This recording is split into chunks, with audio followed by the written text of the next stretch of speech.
Good morning. Welcome to the Listing Agent Podcast. My name is Keith Hernandez. And I'm Jasleen Chavez. The Listing Agent is where you come to learn and to grow as a community with realtors. So we're excited to have you guys here.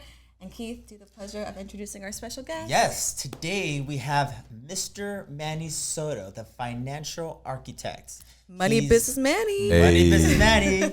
He's a motivation. He's an author. He's a financial planner. I don't know, what aren't you? So Manny. I'm a lot, yeah. So introduce yourself. Tell us about who you are, how you got started. Sure. So my name is Manny Soto, of course, Manuel Soto. It was, a little over 20 years ago. I walked into a cult meeting and I heard a guy by the name of Ed Milet speak, and he put me on a bubble, and I thought, man, this is the company for me. I was in the third row. And I got real ambitious real quick because I really didn't have a future with a job. And here I am today. That's the Cliff Notes. So someone asked you, hey, come join this meeting. And you're like, okay, let me go. Or Well, I mean, I grew up just like anybody else. I mean, my mom and dad divorced when I was 5. I was a latchkey kid. I was the oldest of 3 at that time. And my mom was busted. She was broke. This was when child support wasn't cool, It wasn't mandated or anything like that. So we grew up on Hungry Man dinners, latchkey stuff, fighting in the street over stuff. I mean, it wasn't too friendly. But at the same time, I don't think I would change any of it because it really has made me who I am today. And my kids and things of that nature I have taught them certain ways with that in mind. I didn't grow up with a silver spoon in my mouth, and I definitely don't want them growing up with a silver spoon in their mouth. So the new millennial generation is a little bit different, but at the same time, they're special as well. So when I got into working a job, we all know job stands for just over broke. I didn't have an opportunity. And recently I found out, I think it was my buddy Calvin that said, the real opportunity is having an opportunity. Like if you think about it for a second, everybody that has a job right now, it's really not their fault. They go home, they feed the kids, they watch TV, only to get up in the morning at 6 or 6:30, travel on the 605 freeway or the 405 in heavy duty traffic, get there an hour, sometimes an hour and a half later, do an 8-hour shift, come back, fall asleep on the freeway, and then do the same thing over again. Watch TV, listen to the gossip. It's the same old thing. But naturally, people that have a job, they don't have opportunity to get out of the job because they go from buying a Honda Accord to now buying a Mercedes C or E-Class, whichever they choose. And now their debt has overcome their whole lives, and they leave with the excuse of, I can't leave my job. I can't go try and be an entrepreneur. I can't afford it. You got to go broke, and I just can't. That's just not comfortable for me. So they're really dictated on, the person that owns the company that's cracking the whip on them and saying, hey, you got to work a 9 to 5. You have to do this. You have to do that. Because in retrospect, you might think that's what the real opportunity was having the opportunity to make the comma checks, the 6 figures, the multiple 6 figures, the potential 7 figures of income. And I just didn't have that at my job until I walked into an opportunity meeting, which was really a multi-level network marketing company by the name of World Financial Group that I initially got involved into. And 8.5 years later, I left and ultimately started my own brand, my own company, and doing the incredible things that we do right now. Me and my teammates are just crushing it right now. So in a nutshell, from beginning to end, that's where my life kind of went down the beaten path, if you will. Where this started. Yeah. And correct me if I'm wrong, but it seems like people making that change, it's sometimes a fear, to get out of that. What major change did you have to do to your life to take that opportunity? What pushed you? I don't even think, think about it. I did a meeting yesterday, my full-timers meeting on on Monday. At 9 a.m. we get together. It's like maybe 40 or 50 of us where we meet in Chino Hills at my home office.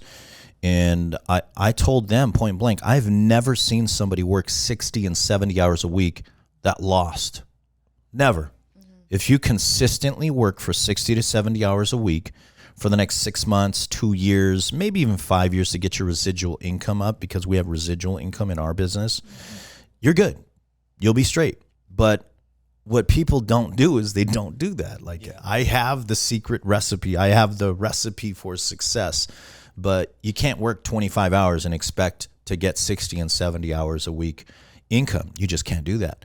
But think about it for a second, Keith. Like, again, if I have a job and I'm working 8 to 5, I get a 1 hour lunch, 2 breaks, and I got to drive on a freeway 1 hour there and 1 hour back. Like, think about it, because you guys have opportunity right now.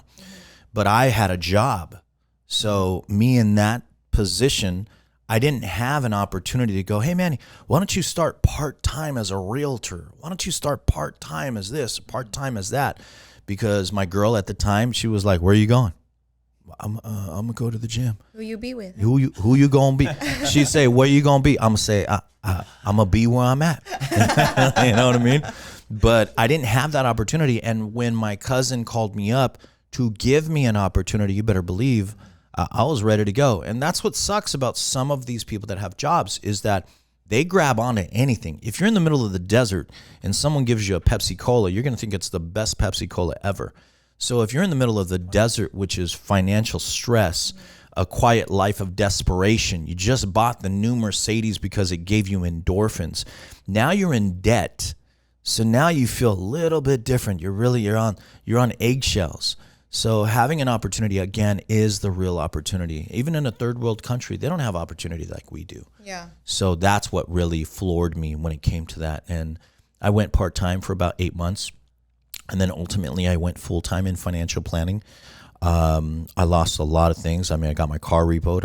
I went through a bunch of financial stress, but it really taught me how to go past the burn. You know how you're at the gym and you're doing those sit-ups and, it starts to burn, but that's when the real juice takes over. That's when your body is really acclimating to the pain.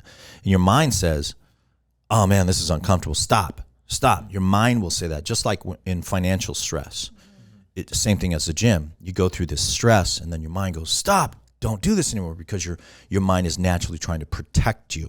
But you have to have the internal fortitude to go forward, to move a little bit faster, to get a little bit more and more and more and more. So yeah, and sometimes you're just like brought up that way, right? Like my parents both work 9 to 5.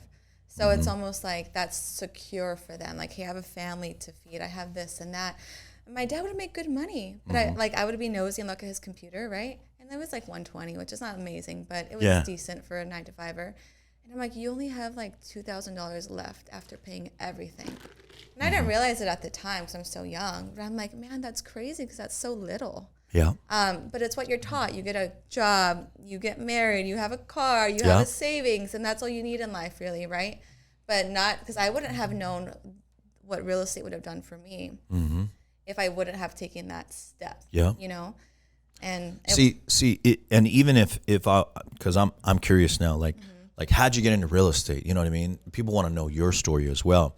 So if you were brought up by 2 jobbers, meaning they had jobs, it was comfortable, etc., it had to take a real strong mindset that you had to go, I'm doing real estate. Because your mom and dad had said, oh, hell no, you're not doing real estate. Loser. Loser. My dad would say, because I lived with my dad when I was in the part-time realm and I was going broke. I was living on unemployment at that time. My dad would say, oh, where you going, Mr. Millionaire? I'd have like a 3-piece suit and my sleeves weren't tailored. So it was like my sleeve was like down to my knuckles. And I'd go, well, I'm going to go do an appointment right now, Dad. He goes, why are you such a loser, man? Why don't you get a job? Mijo, you need to get a job. Like, stop trying to go be some superstar that you're not. And now I just hired my dad like a couple months ago. Like, he's retired. I'm like, what's up now? Look at me now. What's up, millionaire? What's up now? Who's your daddy now? So that's where it's coming from. No, for me, I was actually going to be a lawyer. Yeah, so I was doing the studying for the LSAT. I actually got into law school. Oh, wow. And then we ended up getting pregnant with my daughter. My husband's a fireman. And he's like, just stay home for the year. I'm like, okay, I'll stay home. But then I had like an identity crisis, right? And I went from like, I graduated college at 21. I was working for the DA's office, about to go to law school. And now I'm just a freaking mom. Yeah. Like everything that you think identifies yourself is like stripped from me. And see what you verbally, you just said it. I'm just a mom.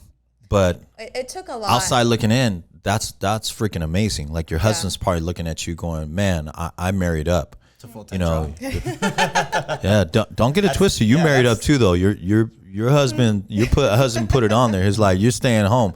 A lot of husbands are like, nah, man, we need 2 incomes because we got to buy that new Bentley, or we got to get the new Lincoln. You know, all these different things, Yeah. but they don't really have a plan. For me, material stuff, till this day, it doesn't matter to me at all. That's awesome. My dad always said, when you die, you can't take your Louis bag with you. So I always just taken that to heart. I'm like, when I die, I want to make sure that I have experience with my families, with my kids, and I'm there for my kids. Not that I spent 10 G's on a bag just to look cool. Right. Like that's never been my motivation. You That's know dope. what I mean? That's dope. And so he's like, stay home for the year. I'm like, okay. Then I was going through it a little bit. He's like, get your license, like, so we can invest. I'm like, that's so cheesy.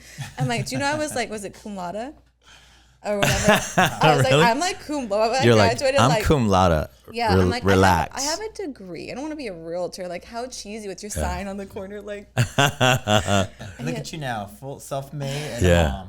so he's Give like, a round of applause. Yeah. Hey.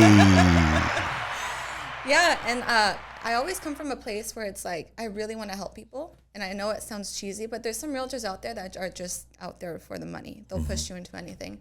So once I Some saw, get desperate too. yeah, so once I saw that opportunity to be like, hey, you can actually help someone, you can actually make a Yeah. decent size income. Yeah. Like, why not just go for it full force? You know? I'm a witness to that too. I mean, to your defense as well, or offense, whichever you choose. You reached out to me and asked me about a 401k and how, you know, would it make sense for a client to pull out of that 401k and transition it into a piece of property, and I went down that road of option. So kudos to you for doing that. You know, a lot of realtors, they don't do that. And that's a good question to ask right now.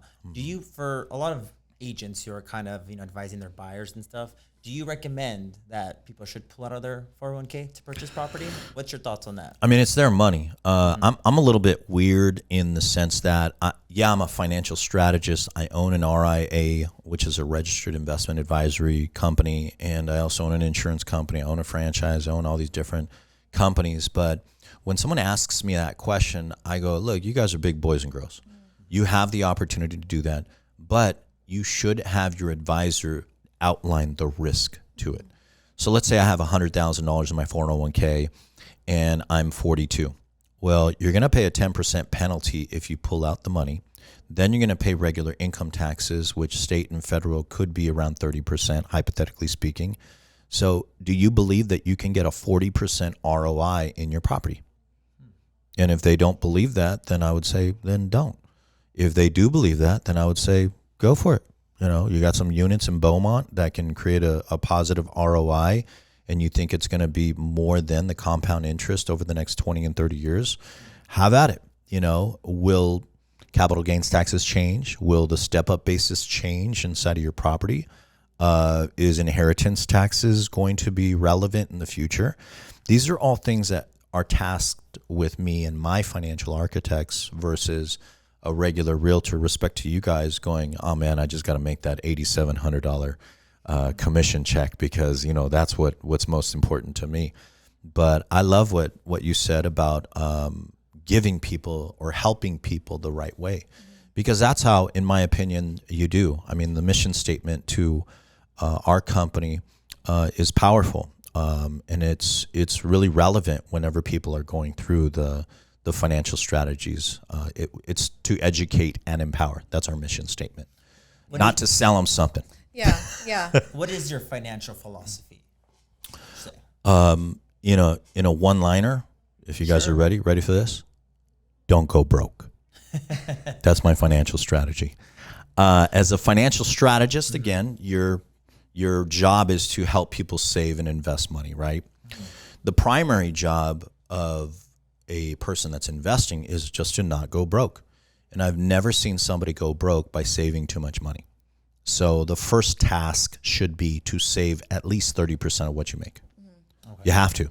So if you're making 10 grand a month, you should be saving $3,000 a month. And no matter what the excuse is, it should be just that. Stay positive. Stay positive. If you keep stacking 3 grand here, 3 grand here, 3 grand here, and over the next 5 years you have a little over $100,000, now you feel a lot more solvent. You feel strong. You feel like in power. But when you don't, and you're looking for the loan that gives you you don't have to pay a down payment. I mean, we all live in a microwave society. It sucks. You instead of putting it in the oven for 40 minutes, we put it in the microwave for 40 seconds. And we expect the same results. It'll taste nasty. Trust me, I was a latchkey kid. Hungry Man's were nasty. But if I put them in the oven, they taste a lot better. Same thing applies for your finances. So you can't get, like, I would never recommend to somebody, get 0 down and you don't have to put anything into the down payment unless they were liquid, unless they had $80,000, $90,000 in their savings options as well, because now they're leveraging the bank. But if they don't, it just says that they have bad spending habits and they're going to get their house repoed 50% of the time, I would guess. Yeah. But we'll see. Nice. I know you work with a lot of realtors. Yeah. I know you come across a lot nationwide as well. Mm-hmm. What are some of the biggest mistakes you see from realtors? You know, real estate is very, very, very similar to financial services. You know, I got 23 different locations. I got over 120 agents. So kudos to you again on accountability, because that's really what a sales coach goes through. But when it comes to real estate, it's the same thing. Mm-hmm. Imagine a person that goes from having a job, they're told what to do every single day, mm-hmm. and now they go and they're an entrepreneur and they want to do real estate. They have bad habits already. Mm-hmm. They're already like, oh man, I'm retired now. They're not retired. They should be working harder, not less. So what I see realtors do is they don't have a schedule. Yeah. Number one, they don't have a set schedule. They think, oh man, I'm going to do laundry on Tuesday because, you know, the laundry room's full, or I'm going to do yard work on this day. They don't have a schedule. That's number one. Number two, they don't have a real goal. So if I were to ask you guys, hey, what's your goal in the next 10 years? And you spit it off like clockwork, then I go, this person's going to hit their goal, whether it's 7 years from now or 13 years from now. If they have a goal, like if you don't know where you're going, how are you ever going to get there? So they're lost. So someone says, squirrel, they follow the squirrel, because they don't have a goal. And then number three, this is just the top three that I can think of off the top of my head, is they don't have a sales coach. If they really want to be a player, they should hire somebody that can be, that they can use for accountability. So same thing for my guys. That's why I know it as a reflex. They don't have a goal, they don't have a sales coach, and they don't have a set schedule. That's pretty much the biggest thing. I just sold another franchise to a real estate group in Upland, and she has 372 agents in her real estate group, and she wants to do mortgage protection. So after escrow closes, she wants to sell them a mortgage protection plan, like life insurance, so that, God forbid, if they go down with a heart attack, stroke, or cancer, or unfortunately pass, they can pay the mortgage and it can subsidize the cost in the future for their family. Mm-hmm. So I'm sitting down with her, and this is a very successful lady. And I go, so what's your goal?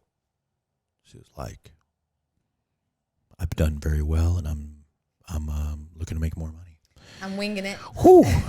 And that's why I believe that's why she wants me around, is because I'm a gold digger. I'm definitely going to sit there and have the conversation, even if it's 5 to 7 minutes. I know that by the time I leave, I've empowered her. I've put the bolts inside of her system to go, damn, something I got about that guy Manny that I like.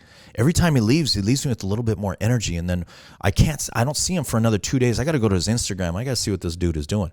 That's how I try and become a magnet for them in their lives, and to, you know, create something more positive for them. I'm kind of reflecting on the market last year. I know we kind of had a shocking market, especially for real estate. What do you think? How do you keep yourself informed with trends, and what's kind of your advice of where our market's going right now? So I don't know if you guys know this or not, but I went to USC. I went there for a party once. Shut up. So I don't. So did I. So did I. So I went to high school in Pomona. I went to Ganesha High School. It was all ghetto as all hell. And then I went to it was ghetto for real. And then I went to Cal State Fullerton, and I learned how to manipulate the system. They didn't take roll back in college. You know, if you showed up, you showed up, and if you didn't, you didn't.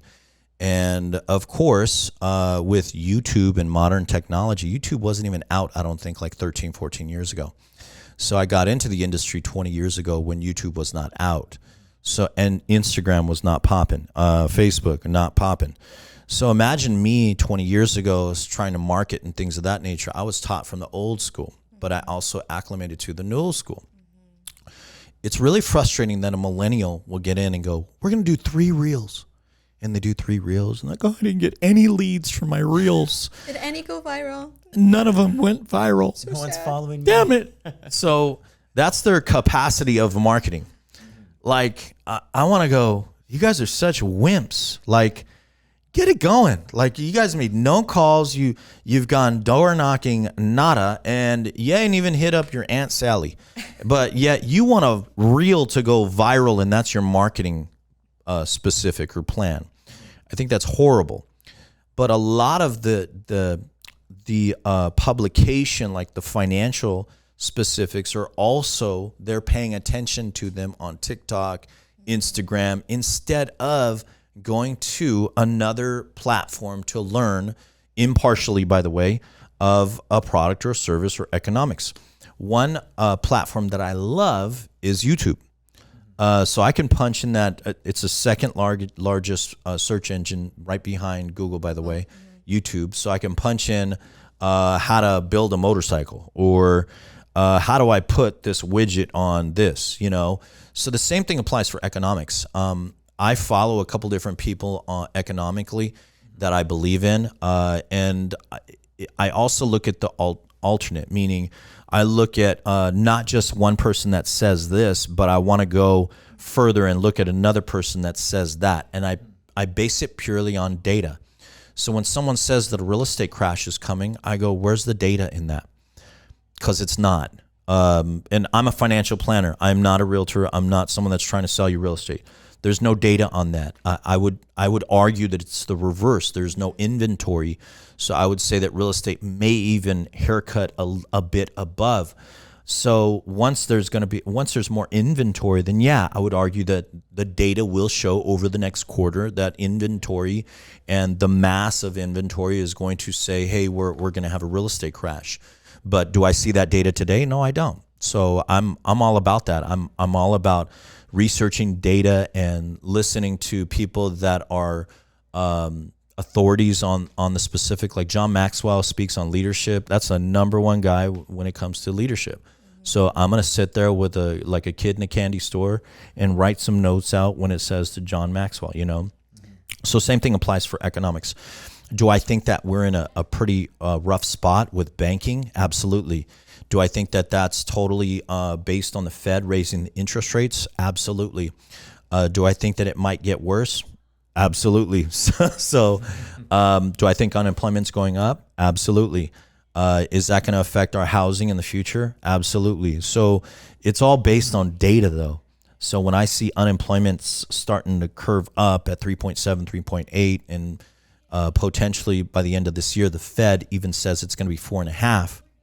Well, there's some people that are going to be losing some jobs, and they in turn cannot afford some of the houses that they bought at whatever interest rate, 2.5 or 6.5, doesn't matter. Because they have no job. They have no job. Yeah. You got to have a job if you want to be with me. You know what I mean? It's kind of crazy because like TikTok and Instagram, everyone goes there first for information. It's crazy.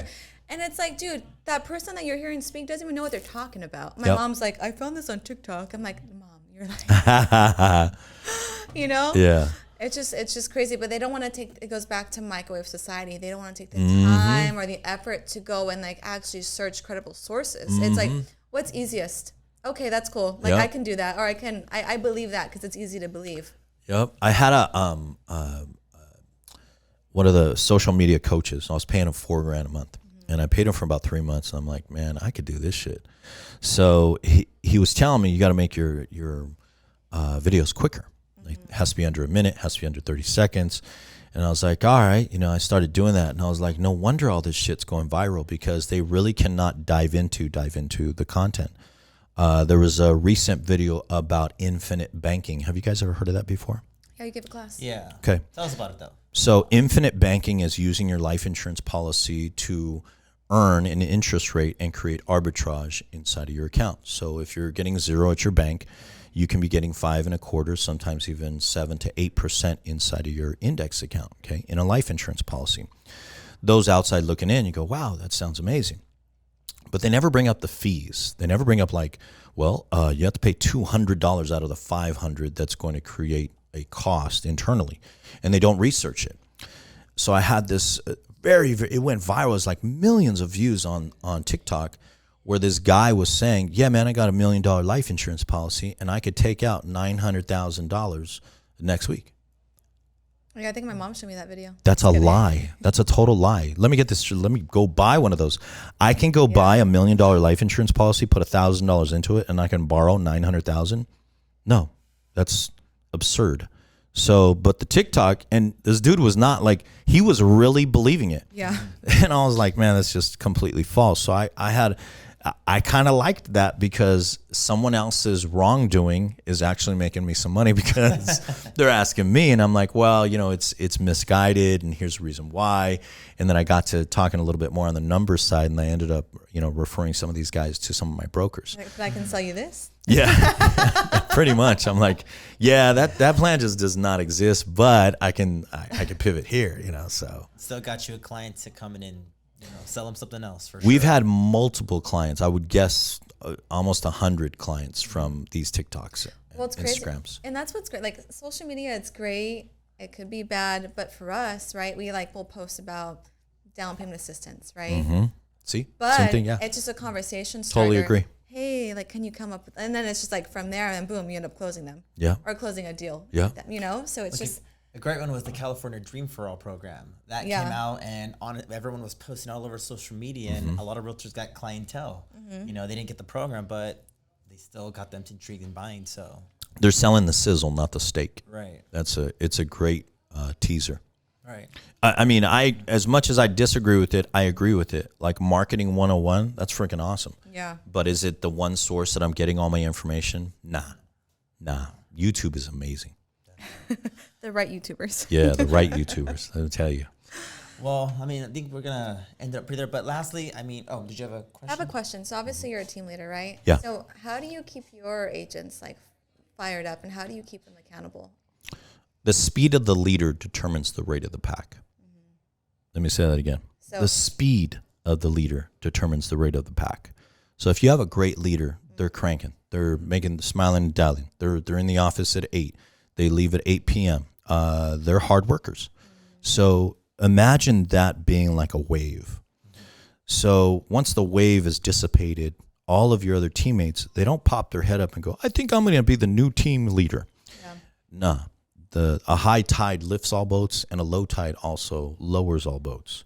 So it's important to have multiple leaders in your organization, not just one.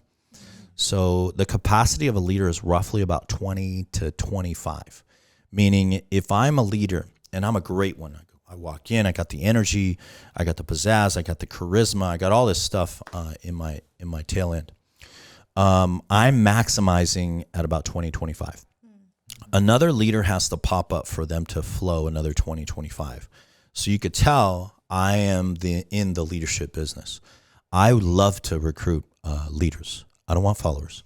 So I have a lot of arguments with these guys. I got to be honest with you. But I like it. I like the little debate on where we're going as a company.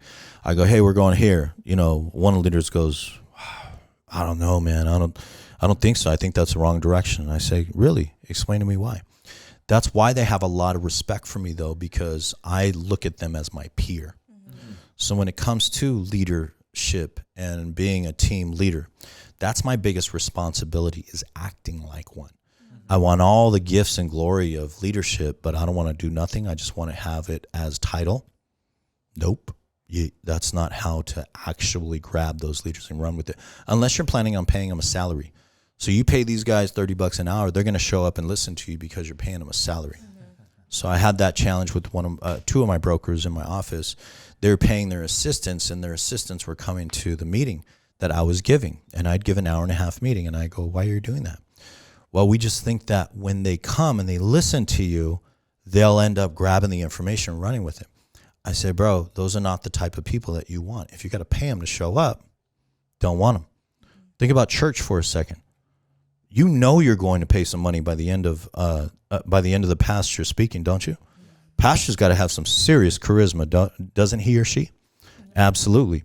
So they come on board. They go, hey, they have a great message normally, biblically. And then by the end of the day, they're passing a basket around for you to go and tithe. That's a sick leader, because every single week they got to have them come keep it going. They didn't pay you a salary to show up. You showed up because of the vision of the church and the vision of the pastor. Same thing happens in leadership. So Yeah. I love leadership. I think it's awesome. That's good. And I'm sure you got a lot of those habits too from maybe Ed Milet when you were around him a lot. I don't know. Milet was pretty intense, man. Milet taught me how to speak, but he blew people out just as much as he gained them. Oh, yeah. Oh, yeah. Man, years ago, a little bit, 20 years ago, he'd walk through the crowd, in the middle of the crowd. We'd have maybe 80 or 100 people at the meeting. And he'd like start speaking to people with a vein in his neck popping out, vein right here popping out. He'd be like, what are you guys doing to create a blah, blah? And I was like, man, this guy's amazing. And for the right guy, they pop their head up and they go, I like this dude. This is the dude that's going to lead me. For the wrong person, you blow him out. You're kind of like taking fat off of the steak, so to say.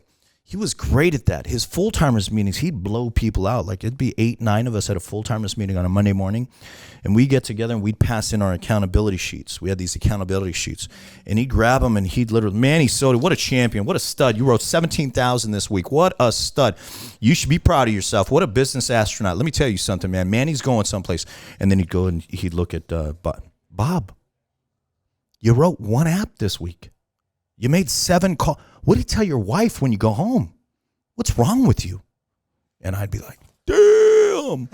But for the right guy, they pop their head up. For the wrong guy, they blow out. They'd be like, oh, man, I just don't like this. I'm going back to a job.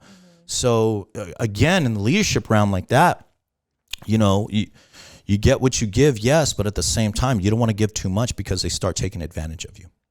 Yeah, I see that. And not every leader is for every person either. Yeah. Got to find the right one that fits you. Yeah. For sure. Yeah, or create multiple leaders with different personalities. I was going to say that. And nationalities, and you have a melting pot of reps inside of your organization, and clients are attracted to a bunch of different people. Are they white, black, Mexican, Chinese, Middle Eastern? You attract a lot of them within that little organization. Yeah, because if they can't connect with you, they connect with someone else. 100%. So it's different. Before we close up, Mr. Manny, can you give us any last advice to agents, people out there, who are trying to make a difference? Absolutely. Have a goal, number one. Write it down as if your life depended on it, because it does. Your life depends on you having goals in the future. The people that you touch next to you, your associations of people, your family members, depending on where you're at on the wealth tree. You may already be financially independent. You're just waiting for your grandmother to pass away to give you down $3 million so that you can chill. Fine, no problem. If that's your goal, no problem. But if you're not growing, you're inevitably going to die. Mm-hmm. You have to either grow or die. I choose to grow. Others will choose to grow. So your goals are very, very important. And follow me on Instagram. Money Business Manny. Money Business Manny. Money Business Manny. Everybody go follow him right now. Money Business Manny. He might rap for you. Can we end it with a rap? Okay. You like that? You like the intro? Yeah. All right. So I'm here in Whittier, and I'm here to say I love Keith and the homies, but I'll see you another day. Thank you. Thank you very much. Awesome. Thank you. Don't quit your day job in rapping, Manny. Thank God you have money saved up. I know. Seriously. Once again, Mr. Manny, always a pleasure to have you. Again, Thank you. We really appreciate your time. This was just great information, and I think people can really, reflect on this as well and, take it in their own lives. Thank you. I look forward to being here again. I know that you guys are starting the podcast. I know that it's going to be very, very successful just based on the differences in both of you guys. I really appreciate you guys having me down. It's a great studio. I love the environment here, and Angel and Patty, the association with them is I mean, second to none. They're beautiful people. Great leaders, for Thank sure. you. Yeah, absolutely. So, with that being said, we're so happy that you guys were able to tune in, watch us, listen to us wherever you're at. So we wish you guys a very great day. And please join us for our next webinar next week. Our classes, log online to check out our seller's net sheet and to get more information. Yeah, let's get some listings. Other than that, you guys have a good week. Bye. Peace.